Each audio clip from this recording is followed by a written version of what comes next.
Hey guys, it's John. Welcome back to the channel. Before we get into it, if you have not yet seen my review of TRON Legacy, in order to get ready for TRON ARES, I did a rewatch of TRON Legacy where I kind of break it down a little bit, give you my opinion, but answer the question, do you need to actually see TRON Legacy in order to appreciate TRON ARES? Check that video to find out. But with that, let's get into my review of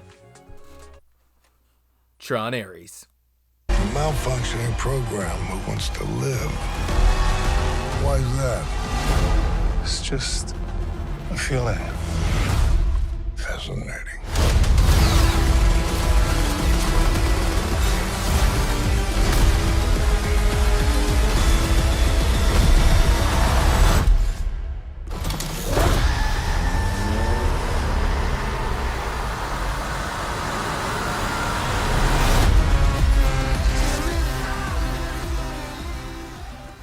Okay, so what is this movie about?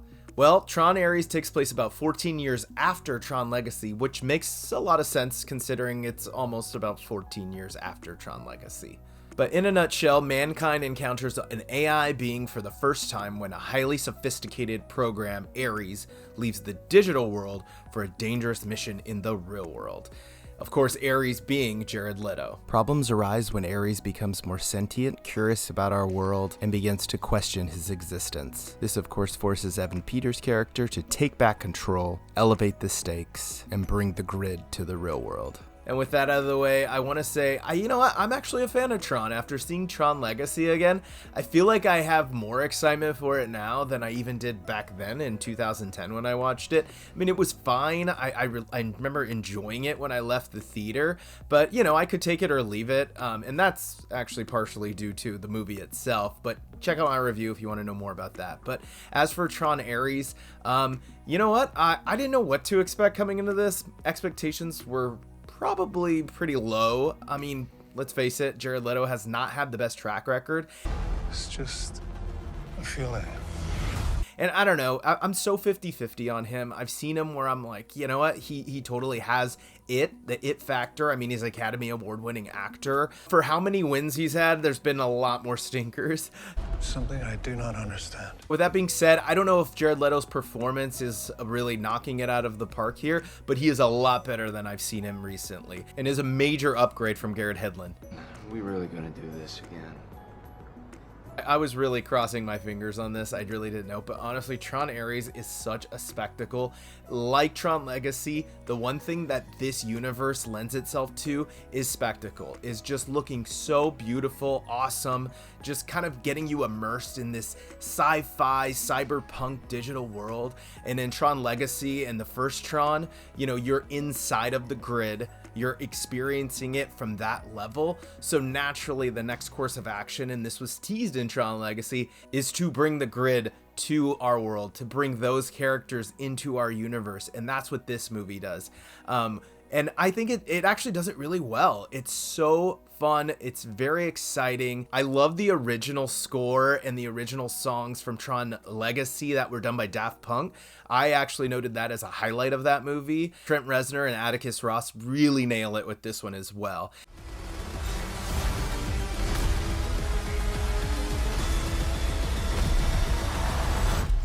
The music itself feels almost like a character, and it has a stacked supporting cast. The only downside is they don't get a lot to do. I mean, Greta Lee is so great. I mean, if you saw her in past lives or saw that movie, she has what it takes. How the role is written itself doesn't do her a lot of favors, but she is the MVP and clearly elevates this material.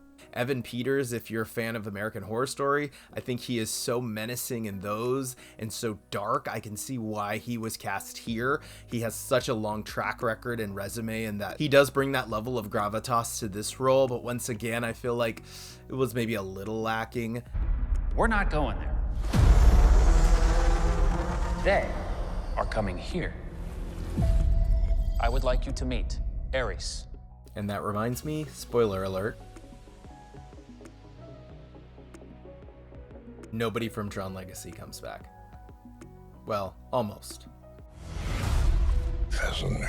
Long story short, you are coming here for the spectacle, for the special effects, which I feel like it was 50-50 in Tron Legacy. There's a part of me that I was blown away by it in 2010. Upon the rewatch, I was like, not sure anymore here. So that is like the half that was missing back in Tron Legacy, but I noted I really liked the practical effects. What they do right here is both. For the level of practical effects they use, that works, and now we finally have the CGI to back it up. So from a visual perspective, it's a complete picture now. So, you know, my showing was a 3D early showing, so I'm not a huge fan of 3D. Most of the time, I don't even think that it works. I feel like it's kind of either tacked on, it doesn't really elevate the experience. One of the rare cases where it does is Tron ARES. You know, if you can see it on the biggest screen, see it in 3D, that's big coming from me because I don't even like 3D movies. Glasses on glasses, not very good. Not very user friendly, I should say. Fascinating. But I would go and see it for this. So with that being said, you know, enjoy. It's a popcorn movie. If you were a fan of Tron Legacy and you were really hoping for them to elevate this to a level where they could start world building more and build a franchise, once again, it's funny because I feel like it suffers from the same things that Tron Legacy suffered from. Are we really gonna do this again? With like just quite never getting there. It's so close. But one thing that I really appreciate is that they do reward you for seeing the last two movies, especially the first one, which I was really surprised about. There's a really big callback to Tron 1982 that's not only visually stunning but relevant to the story, as well as a nice little end cap on Tron Legacy. I think people will be split. You either would want to see more from this franchise or you don't care. I personally think yes. I think there is enough here to get you excited, at least for me to want to see more. I would definitely revisit this world, and as you can imagine, they leave the door open to do so. I will simply make you another. Okay, I guess the last question to ask now is, what is my score? So if you saw my review on Tron Legacy, you know where I stand there. I'm actually not that much different here.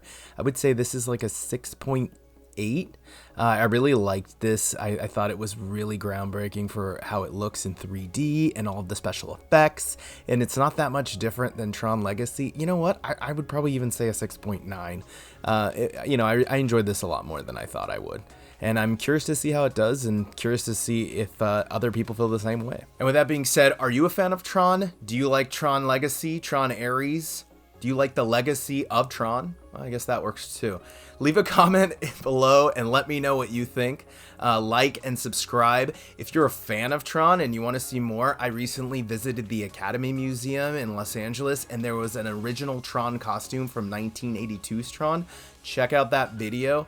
Or if you haven't yet, check out my Tron Legacy rewatch and see if it holds up and see if you really even need to see that to understand this. And with that, thanks for coming along with me, guys. I will see you at the movies, or maybe I'll see you on the grid.